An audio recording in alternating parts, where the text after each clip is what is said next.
Rose was in a large, dreary storehouse filled with rusting dust. She had been placed in a small chair without restraints, but it didn't look like the sort of situation that would allow her to stand up. Miguel was sitting across from her, smiling boldly with his legs crossed and his underlings surrounding him. Please let me meet with Caleb. Why do you want to see him? So I can surrender to him. My thoughtless answer has brought misery to many people. Some people have already lost their lives. So, as a person in charge of caring for a great number of people, I will take responsibility. What do you mean by taking responsibility? I'll apologize to Caleb and have him forgive me. If he doesn't, I'll keep apologizing until he does. And do you think we'll listen? I do think you'll listen. I surrender from the bottom of my heart. If I can convey that heart to him, I think he will listen to what I have to say. We're fellow humans, and if we talk with the utmost sincerity, I'm sure we can understand each other. At that moment, Miguel suddenly kicked over the chair with Rose in it. Dick. Her slender body fell onto the ice-cold floor. What are you? Even though you surrendered, what's with that high-handed manner? Accepting the feelings of the defeated and forcing them? Forgiving them? Is only one of the options that the victor gets to choose. Doesn't it seem strange for the defeated to claim that that'll happen, as though it's only natural? It's conditioned for surrender, yeah. You see, you surrendered. You lost. Losing means you're stopped fighting. It means you're the same as a corpse. What can a corpse say? What rights do they have? None at all. Even if I tease you like this, you don't have the right to complain. Even so, I believe Caleb will listen to me. Why? He's your enemy, right? It isn't a matter of friends or enemies. After all, we're both human, aren't we? Even if we come from different countries and spoke different languages. A sincere heart will eventually get through. That's what my father said. That's what I believe. Then do you want to give it a try? Huh? You guys. Yes, Miguel? Strip off this ugly woman's clothes. What are you gonna do? Didn't I tell you surrendering means you're the same as a corpse? Do you know how the fallen corpses of enemy troops are treated when a fierce battle is over and you've lost many friends? I'll show you. Miguel slowly took out his knife. This is wonderful. I hope he dies. The men all left, and Rose holding her as she struggled and began ruthlessly tearing the clothes from her. If she gets raped, I swear to God I'm fucking deleting this game already. What I'm about to do will probably be very heartless. However, if you're right, your heart should be able to connect with mine and put a stop to my barbarous act. You should probably try crying, begging for forgiveness. Anything else you can think of? With her clothes packed in her mouth, Rose couldn't even speak well. Miguel's fingers and blade slowly began to touch Rose's white, innocent skin. Miguel's expression looked neither vulgar nor insane. It was simply heartless and transparent, as cold as ice.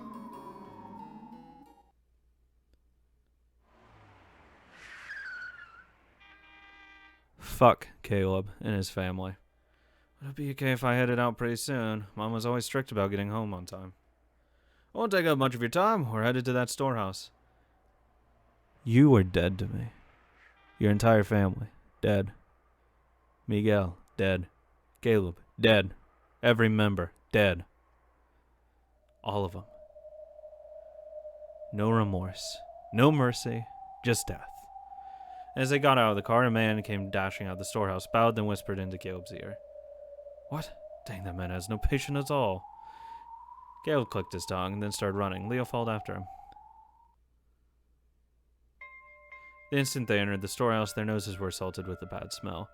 It was a raw smell, a mixture of blood and sweat. Father. When the underlings noticed that Caleb had arrived, they stood up straight and bowed.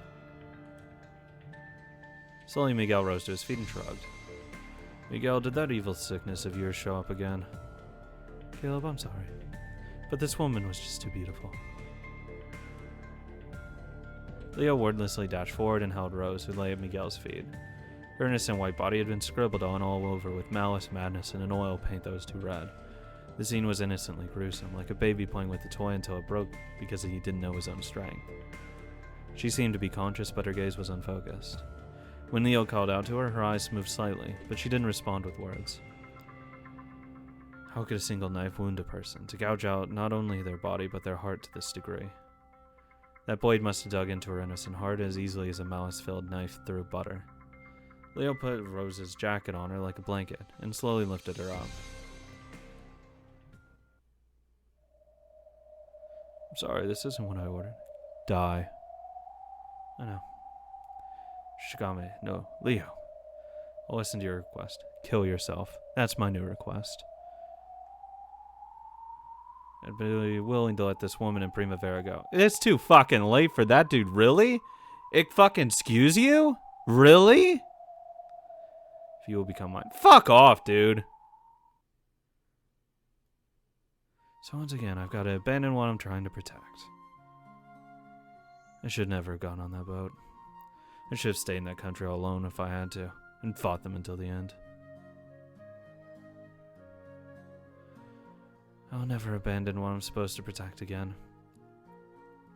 Still holding Rose, and Leo slowly began to walk past the men out of the storehouse. The underlings looked at Caleb, wondering if they should grab Leo, but Caleb gave a small shake of his head. Leo, why are you refusing if you know you're fighting a losing war? Is one lost war enough? Do you want to taste that hopelessness again? Losing isn't so bad. Leaving without being allowed to fight alongside your comrades is much more painful. At some point, it had started raining around the storehouse. Leo, with Rose in his arms, disappeared into that rain. Caleb just silently stared into the night's darkness that Leo had vanished into. Caleb deserves to die. Leo and Rose is with you. Rose? Rose! Brother, Leo and Rose are back. Thank goodness, are they both alright? No. It's a war. They die. We're raiding anywhere. We're raiding a fucking gun store. We're going to the U.S. Army. We're getting our fucking guns. We're getting fucking real guns. Fucking M4s and everything. I don't know if M4s weren't even around anymore, so it would be like fucking Thompsons and Brownings. We're taking them and we're killing them all. We're slaughtering them like fucking dogs. You okay, Rose? She's covered in blood. I don't want a single fucking one of them alive. No, one lives. They get to tell about what happens when they fuck with us. We'll blow out their fucking knees, and then he can crawl around for the rest of his fucking life and talk about what happens when you fuck with us.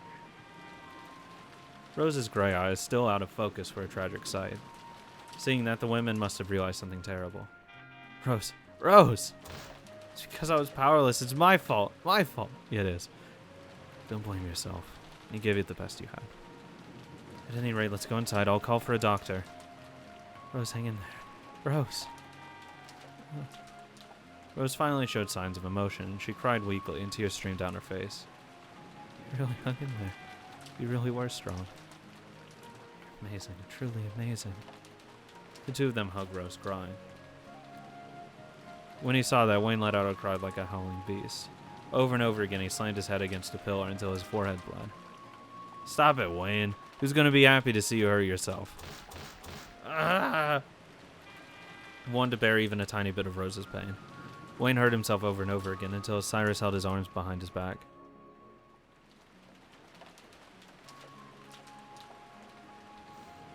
Let go, damn it.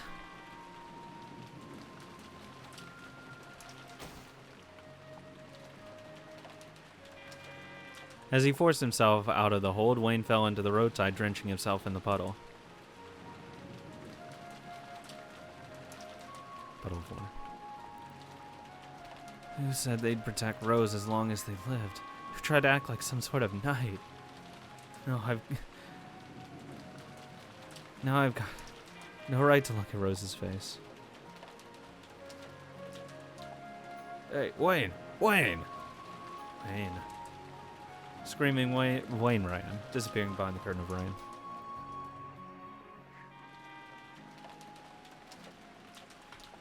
Starting that night, Wayne disappeared from Primavera.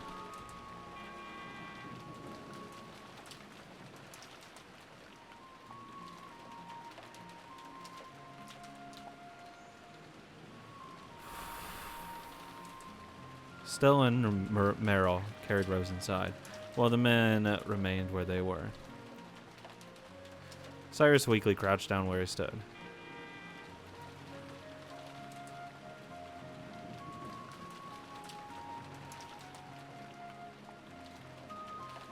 Richard closed his eyes and just stood there. And Leo? He stood in the entrance with the rain blowing in, staring dumbfounded at the stormy sky that was painted black with no fragment of hope escaping.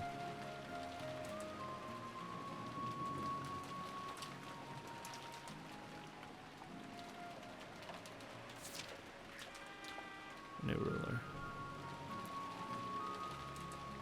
The family's fucking dead. Gone. Axed. All of them. I'm mad. I want revenge.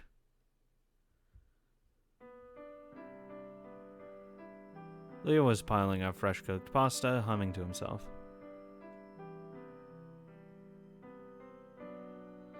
He stood in the kitchen of Rose's apartment. Sorry to keep you waiting, miss.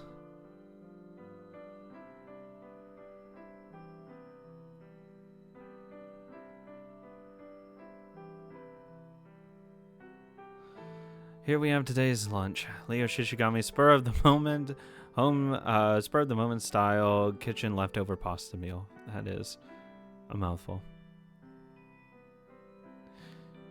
Thank you. Could you set it over there?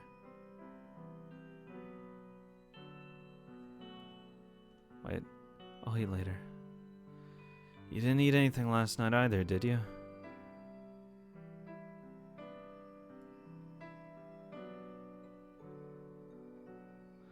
I wouldn't recommend a fasting diet. You need to sweat a little too to stay healthy. You know, there's a form of exercise a man and woman could do together on a bed that'll really get you sweating. Care to give it a spin, miss? I'll eat later. Oh, come on. Stop it. Can I just, like, hold their hand and, like, rub her head a little bit? Ever since that day, Rose's spirits had hit rock bottom. She lay down all day long, unable to even get up from bed. Her rash decision had brought misfortune to many, and some people had even lost their lives. Her feelings of regret and guilt kept on overwhelming her, and each time, tears poured through her eyes. Leo tried to raise Rose's spirits with his signature carefree speech, but his words didn't seem to reach her.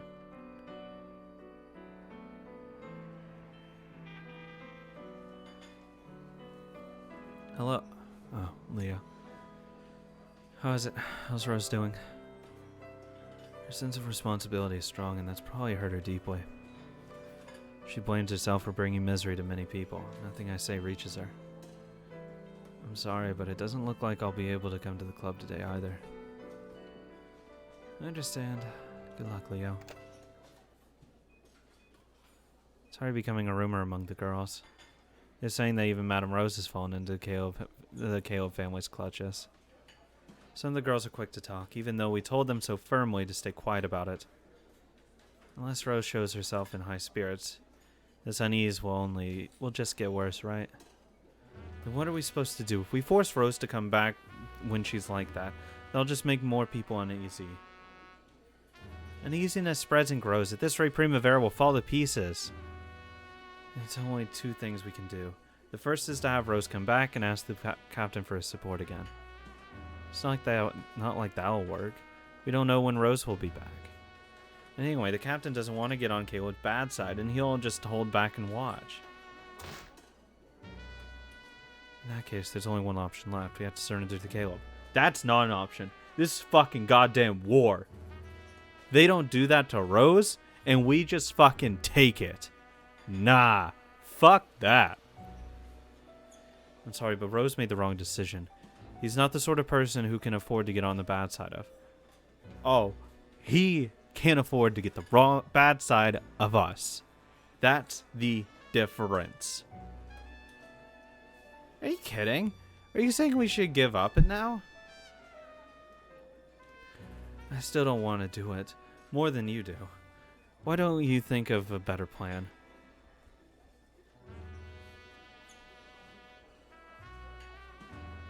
Well, then it's time for all-out war. We'll put sandbags up all around the clubs and arm them with machine guns.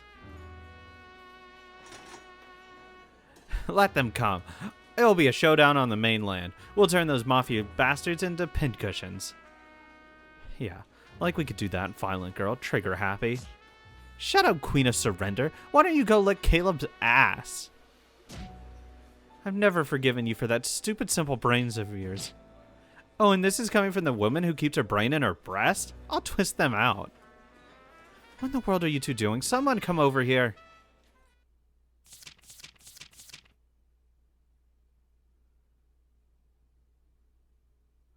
That's not a promising chapter.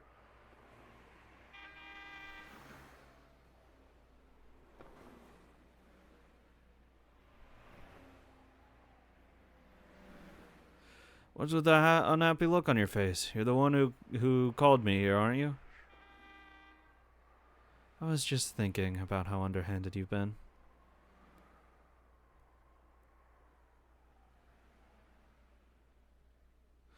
If you're gonna criticize someone, hey Madame Rose for her hasty decisions. We're treating them just the same as all the other people who've refused to obey. Do you plan to crush the chicken that lays golden eggs before it lays anything at all? Madame Rose's answer was that she wouldn't lay any, wasn't it? Did you think you could win over a woman with a single conversation? Impatient men are the worst. You're quite the blunt woman, as usual. You need money, don't you? You need a lot to save your war buddies. Caleb, make a deal with me. Oh. Give me Primavera. Of course we'll pay protection money, however I will take half. Half? You're proposing an equal trade with Father Caleb, City 23's Emperor. This is Father Caleb's woman asking for a favor for her darling, If I'm your woman, that makes me the Empress of City 23.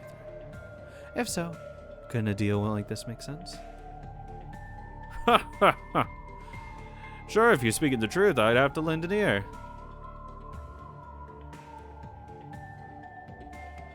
Thank you, Caleb. I love you, darling. Amanda leaned against Caleb, resting her body in his chest.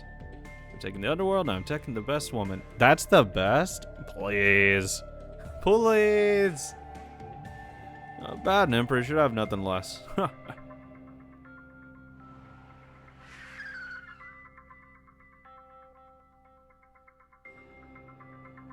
Eventually, the car stopped at Amanda's apartment.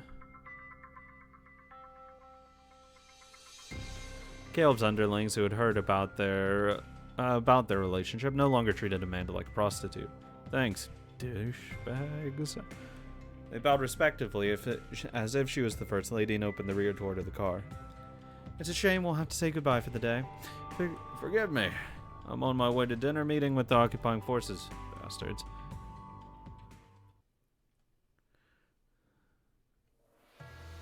A high-class restaurant near the occupying forces headquarters had become a de facto salon for high-ranking American officials.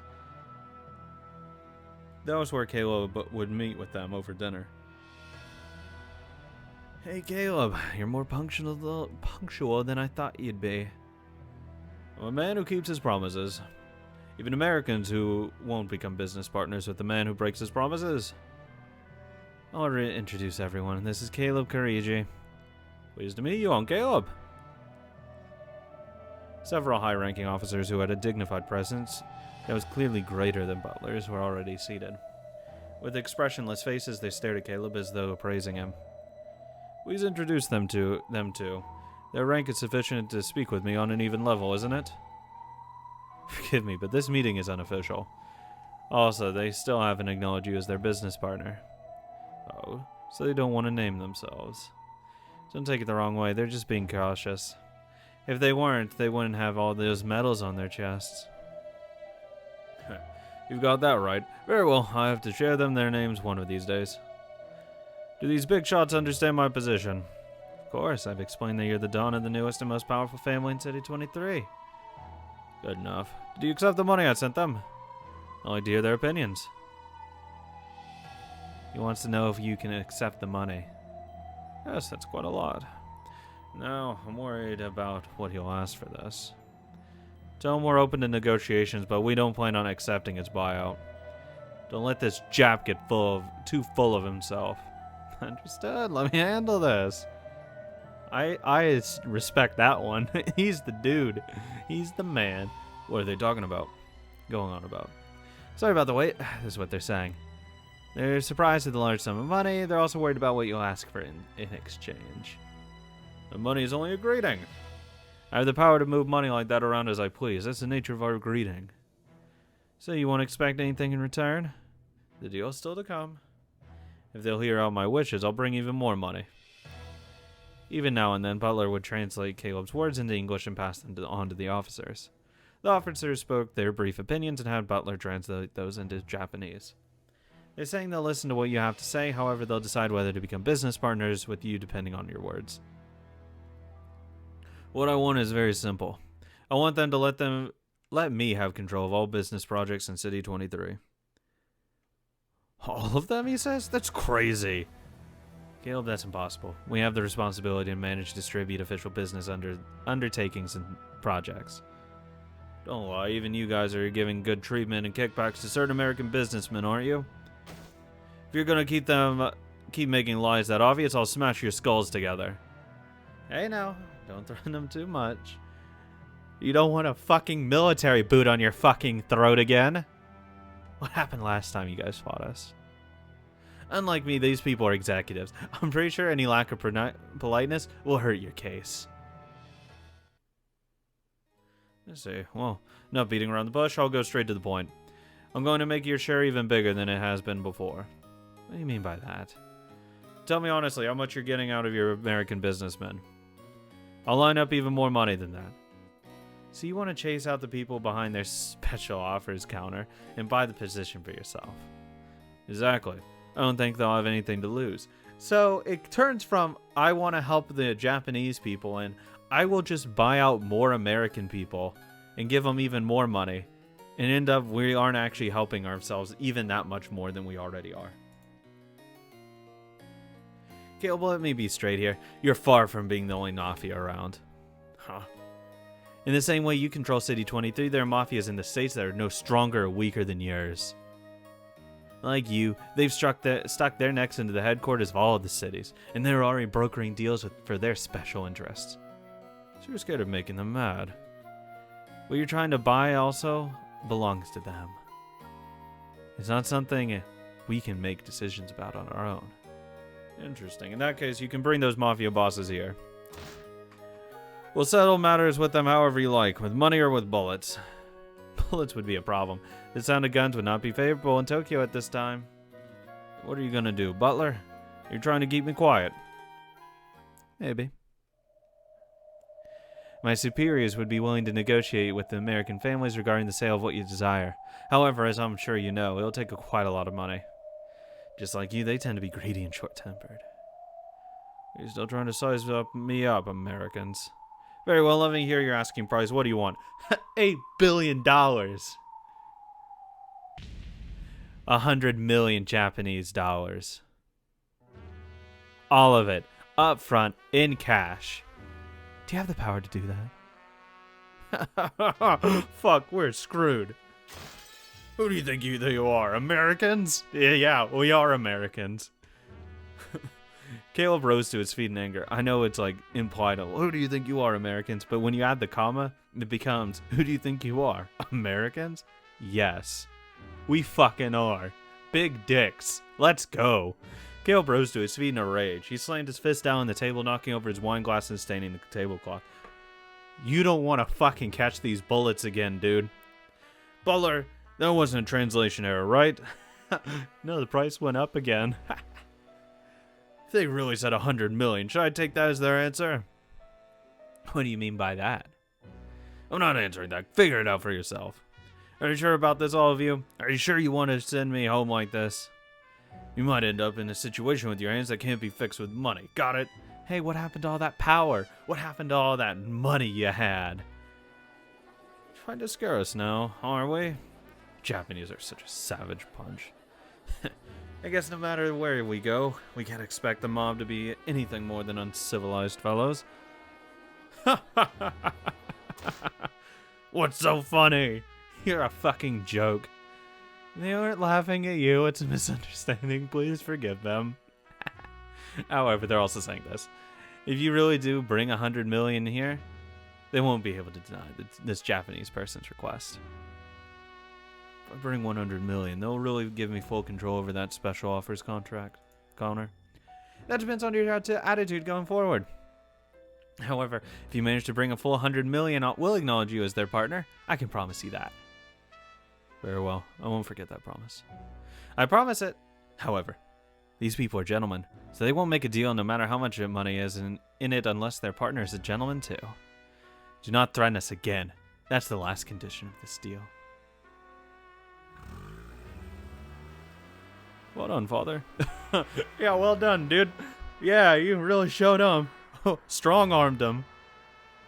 Gather all the bosses. Time for an emergency meeting. Very well, American scum. I'll take the challenge of yours. We need to scrap together money from wherever we can. We'll mercilessly crush anyone who holds back and squeeze all we can out of them. Yes, father. Damn you, Butler. You realize we couldn't risk starting up a war.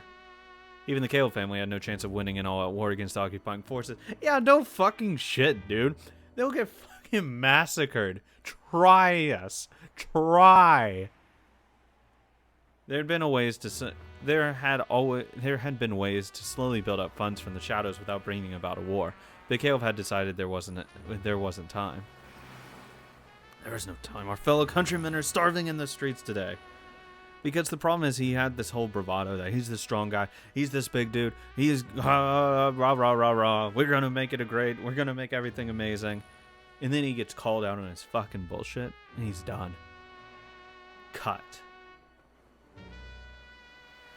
We need that $100 million right away. We plan to hand out rations to the laborers, but are we going to put a stop to that? Yep. Fuck them. We plan to put a large share of money into that. If we stopped, that should be a lot too. Fool, we've got your priorities backwards. Give to those who are starving and squeeze every drop out of those who are getting rich. Ah, hello. Communism here. Yes, father. Fuck the rich. Eat them. Also, call for Miguel. Gather together 10 or so young men. I'm going to help out with Amanda's job. Primavera, if you won't lay eggs, I'll squeeze them out of you. Kill him.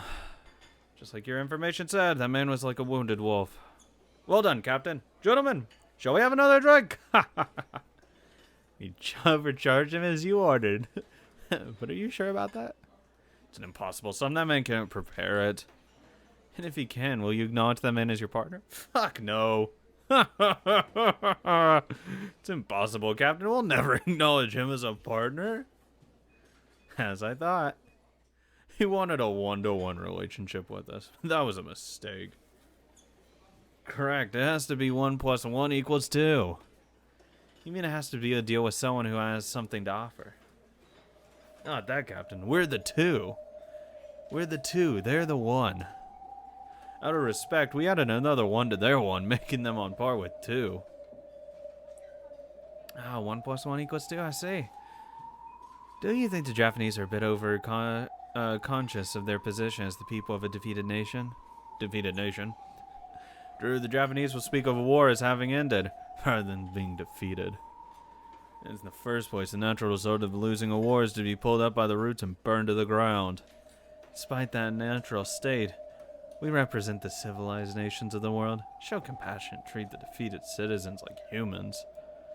And yet the Japanese just sit back and act like it's perfectly normal. We're capable of affection, that's why we treat a beloved dog like a member of the family, not an animal. But even so, if a dog thinks it's a human and climbs up on the dinner table, oh, anyone would scold and lock it up in its kennel. That's a pretty good analogy there. It's enough to make you cry. What's that you said there, Captain? Pardon me, that was the Japanese. That's correct, my master. Nakarune? Indeed. Caleb, you went about making a deal the wrong way. I got nothing against you as a warrior, but your way of doing things won't make those executives work on these executives. Your rash, violent methods will surely do you in someday.